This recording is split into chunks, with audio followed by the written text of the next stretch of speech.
olá candidata, professor Marcos de Atualidades, começando mais um Aprendi Mais Essa. E hoje eu achei interessante fazer aqui para vocês, isso inclusive emenda aí com alguns assuntos de atualidades, porque afinal de contas o tema hoje, né, serão, vamos lá?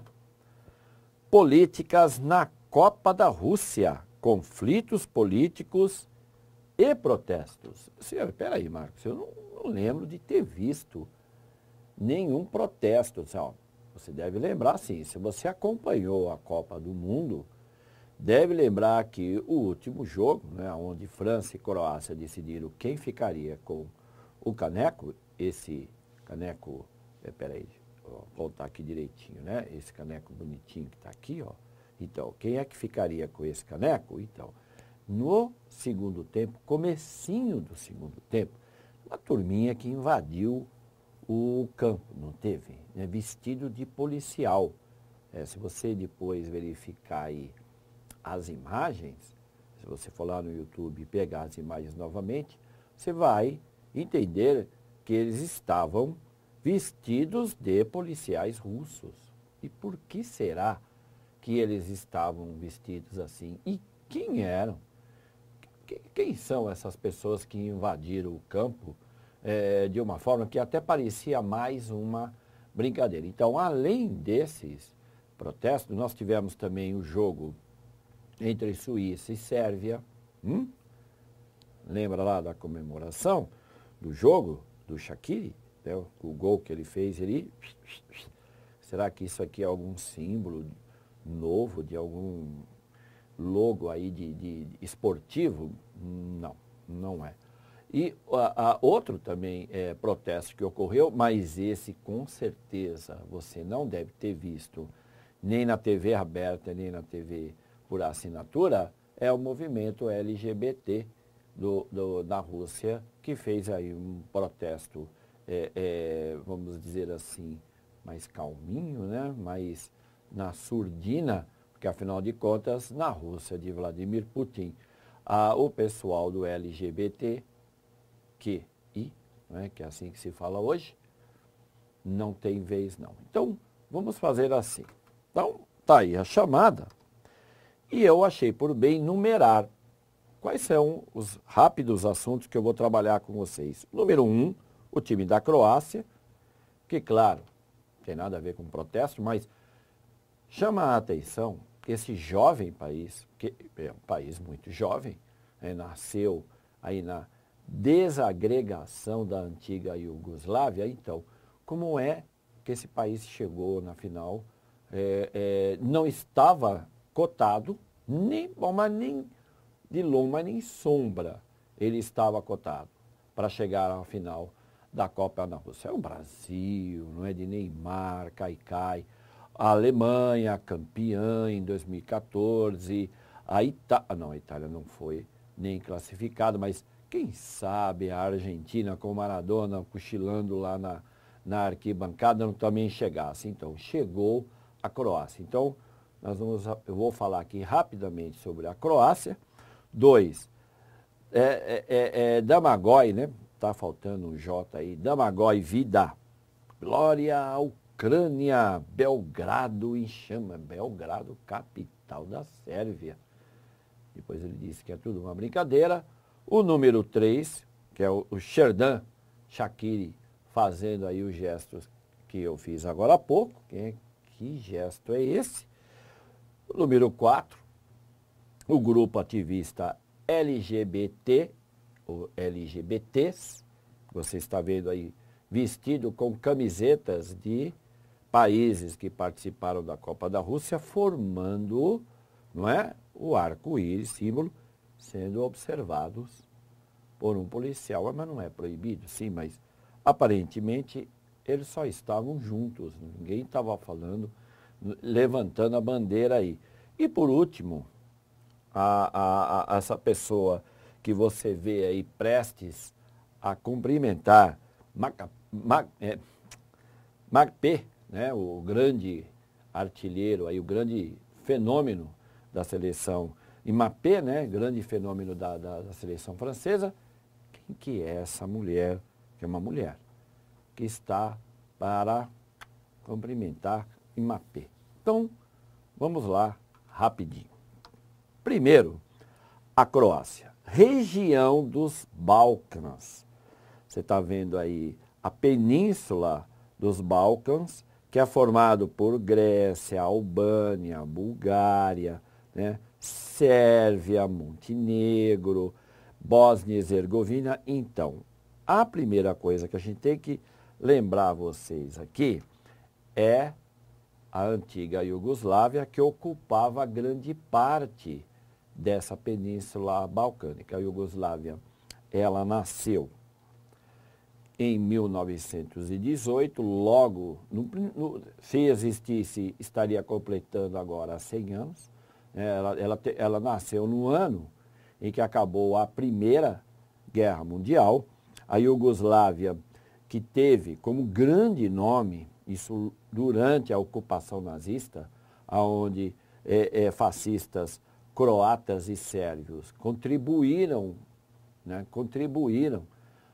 com o exército nazista. Então, nós temos aí um Partizan, que era um militar, que depois teve aí uma projeção até mundial, que é o general Tito, tá? Que faleceu em 1980, general Tito, que liderou a resistência dos partisans contra a ocupação nazista e depois fechou um acordo com o Stalin, aonde a Iugoslávia, sim, se transformou num país socialista, mas não tinha controle da esfera da antiga União Soviética, ok? Então essa história, que é uma história interessante para você que gosta, entender que o militar Josip Broz Tito liderou aí um país formado por 6 repúblicas comunistas, a lista você está vendo, Croácia, Sérvia, Eslovênia, Bósnia, Macedônia e Montenegro. Então, enquanto vivo, Tito segurou essa onda, tá? Ele faleceu em 1980 e aí, 11 anos após o falecimento do grande general, a Iugoslávia se fragmenta, iniciando essa fragmentação com a declaração de independência justamente da Croácia. Isso gerou depois uma guerra, cujo você tem aí em negrito, a Guerra da Bósnia, onde sérvios cristãos ortodoxos, croatas católicos romanos e bósnios muçulmanos entraram em conflito. Você teve aí milhares de vítimas e refugiados. É a mais longa guerra depois da Segunda Guerra Mundial na Europa. Você teve, inclusive, entrou aí a OTAN no meio, porque foi praticado, sim, um genocídio, quase nos mesmos moldes que os nazistas fizeram com judeus, ciganos, homossexuais, pacifistas. Esse genocídio manchou muito a imagem da Europa ocidental, não é? A Europa pós-Segunda Guerra, que prometeu que nunca mais ocorreria um conflito desse tipo.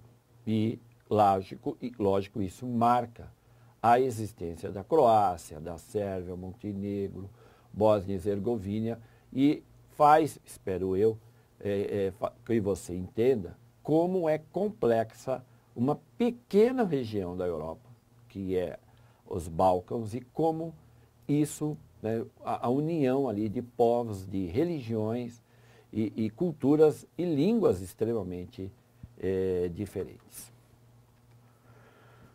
Aqui a gente fecha, não é? Com alguns dados sobre a Croácia, que a renda per capita é de 12 mil dólares, né? A expectativa de vida é de 75 anos, tá? E 88% da população cristã é católica na Croácia. E olha o IDH da Croácia, não é?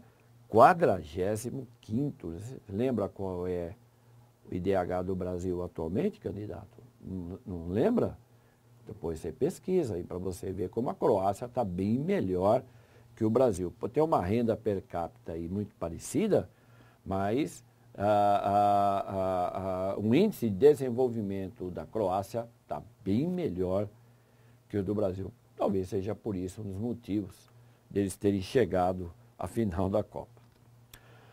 O número 2 é o polêmico zagueiro croata Domagoj Vida, que fez não um, mas 2 vídeos provocativos. O primeiro dele, que ele faz ao lado do amigo, né, do Dinamo de Kiev, o Vujokevic, e eles juntos falaram aí frases provocativas, dizendo: esta vitória é para o Dinamo e para a Ucrânia.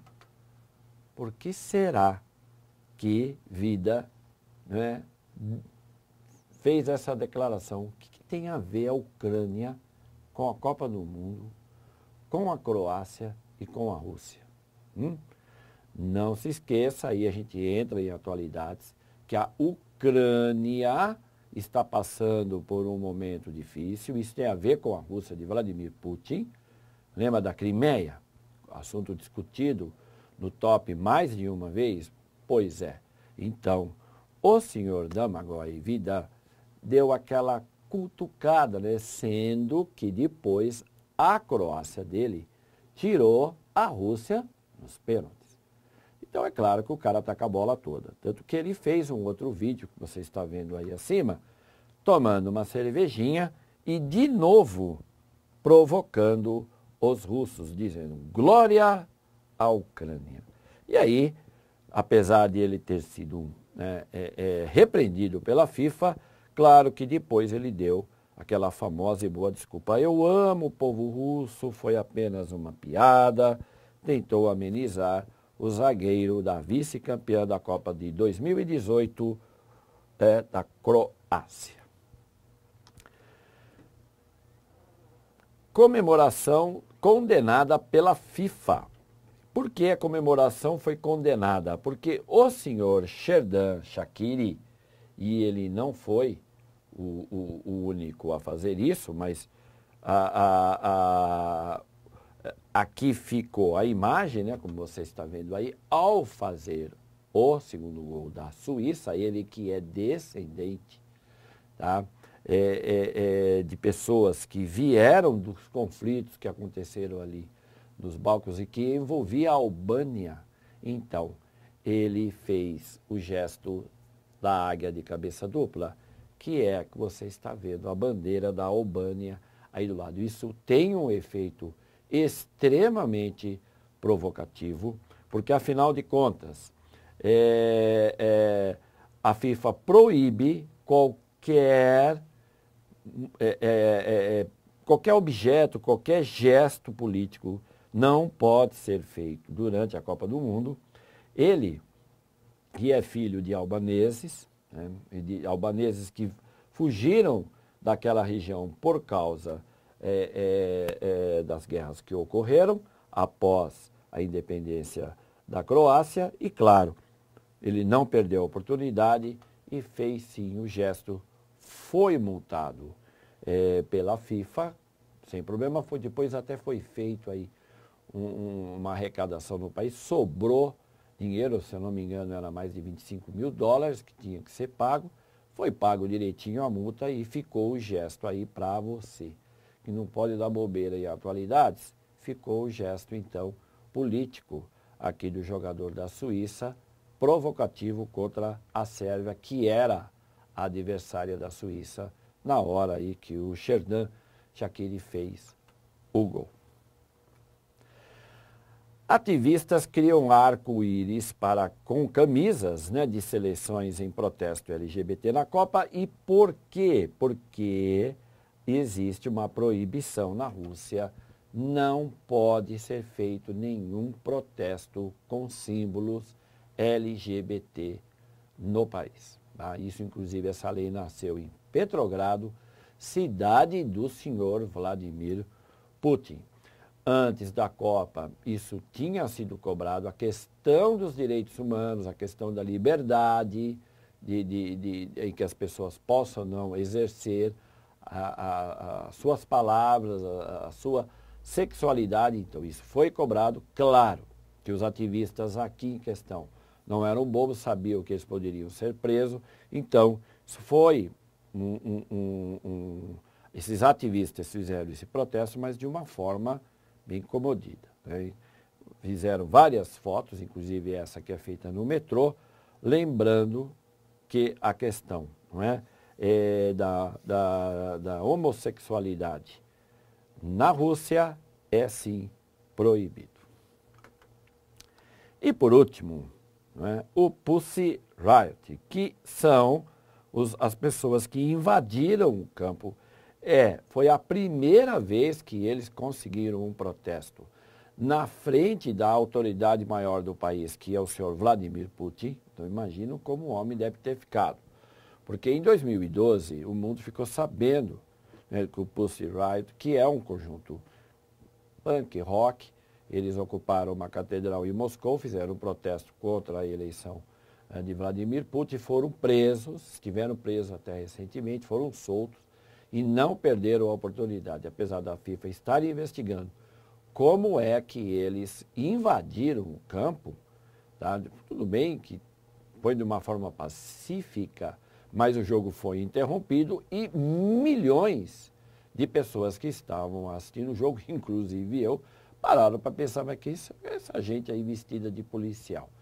Pois trata-se do conjunto punk que se fantasiou de policial em homenagem ao poeta Dmitry Prigozhin, que foi preso em 1986, ficou detido num hospício, tal, por fazer poemas, sempre enfatizando o uniforme policial para lembrar como o Estado massacrava as questões dos direitos na antiga União Soviética, que o Pussy Riot compara com a atual Rússia do senhor Vladimir Putin. Então, cuidado com o nome do conjunto e o motivo que levou o grupo a invadir o último jogo entre Rússia, né, e Croácia, que fechou aí a Copa do Mundo de 2018, cuja agora, né, na visita em Helsinki, o senhor Trump ganhou uma bola, elogiou o Putin